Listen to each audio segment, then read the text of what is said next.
La distancia cero.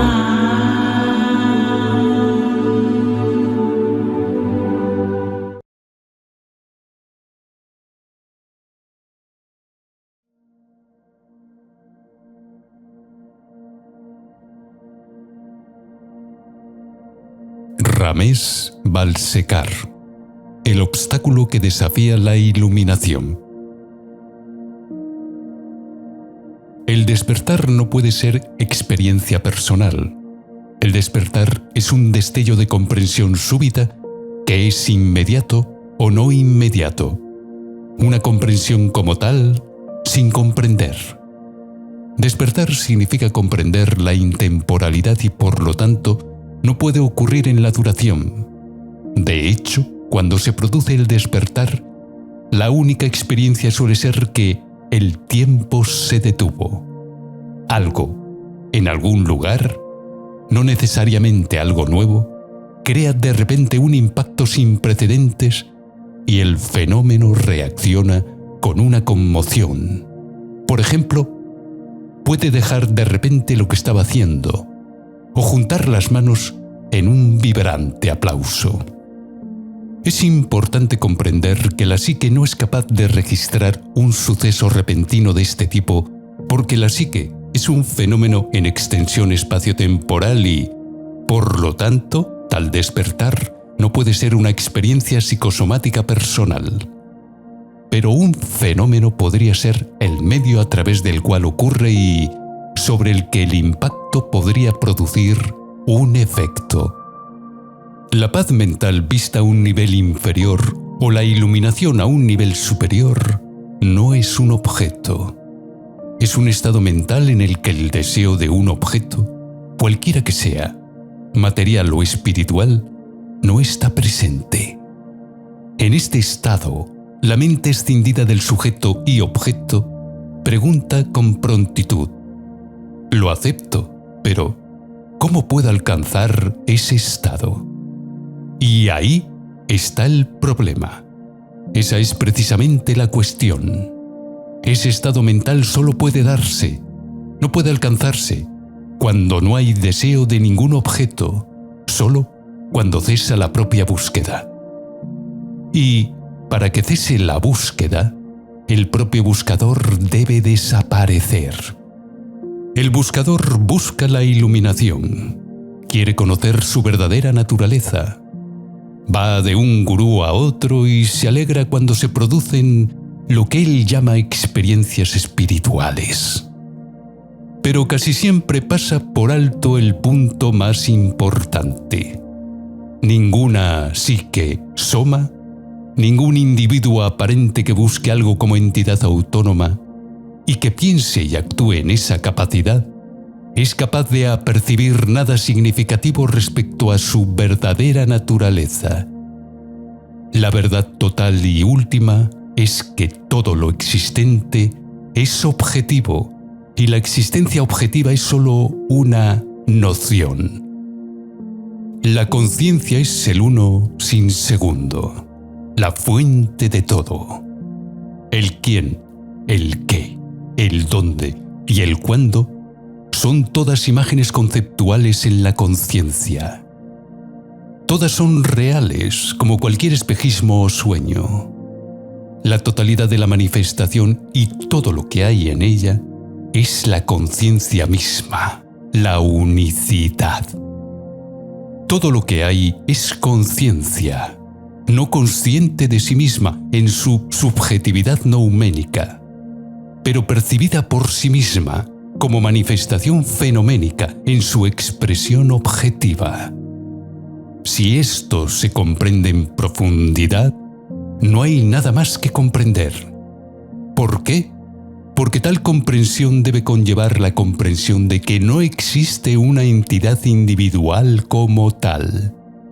Lo que pensamos que somos es meramente una apariencia, una sombra insustancial, mientras que lo que real y verdaderamente somos es la conciencia misma, el Brahman sin forma, el silencio sin silencio. ¿Qué se entiende exactamente por silencio? Metafísicamente, el silencio no significa el opuesto complementario del ruido, aunque, por supuesto, la negación del ruido como ayuda al pensamiento nunca puede cuestionarse. Pero lo que el silencio significa metafísicamente es ausencia de pensamiento, la ausencia misma de mentación o cerebración. Tal silencio es ese intervalo entre pensamientos o entre inhalación y exhalación, que es imperceptible para la mente escindida de sujeto y objeto, como de duración infinitesimal, pero que es la realidad de duración infinita porque es la mente total intemporal. El testigo del Vedanta, la mente Buda de Qian, el padre del cristianismo. En efecto, es el fondo permanente, la conciencia sobre el que se experimenta el tiempo como duración. Simplemente cierra los ojos, relaja el cuerpo, deja que la mente esté vacía y estarás en el ser noumenal, la plenitud de la nada. Esta existencia es perturbada por un acontecimiento que puede ocurrir, como la brisa puede causar una ondulación en la superficie del agua. Entonces el mundo comienza a existir, y el acontecimiento es presenciado junto con la reacción, si la hay. La brisa se detiene, la ondulación desaparece en el agua. El acontecimiento fenoménico ha terminado y tú estás de vuelta en el ser nouménico. El mundo surge y desaparece en tu ser. Solo ser. El yo en ti es irrelevante, ilusorio. Por mucho que pensemos y creamos que estamos viviendo nuestras propias vidas, lo cierto es que nuestras vidas están siendo vividas. Una persona que acaba de aprender a nadar y tiene que hacer un esfuerzo considerable solo para mantenerse a flote, tendrá dificultades para aceptar que es posible flotar sin esfuerzo. Así, también un buscador acosado por la plétora de preguntas y problemas encontrará difícil aceptar que el buscador es lo buscado, que la búsqueda misma es el problema y que es posible flotar por la vida naturalmente y sin esfuerzo, sin un sentido de hacer.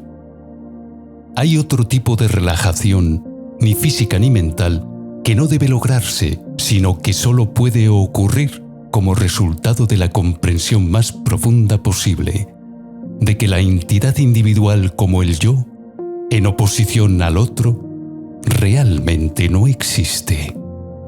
Se entiende que los miles de millones de seres humanos no tienen ninguna volición individual o elección de decisión y acción, y que solo son instrumentos programados de forma única a través de los cuales la fuente o energía primordial, o conciencia, o Dios, funciona y provoca tales acontecimientos como se supone que deben ocurrir, de acuerdo con lo que podría llamarse una ley natural o ley cósmica.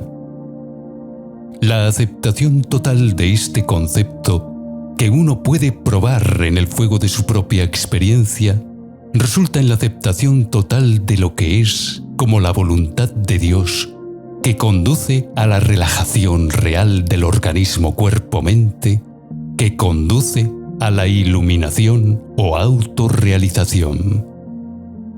El ego, entidad hacedor ficticio, se encuentra rindiéndose a la fuente noumenal en su totalidad. Esto es lo que podría llamarse relajación trascendental, la pura alegría de ser.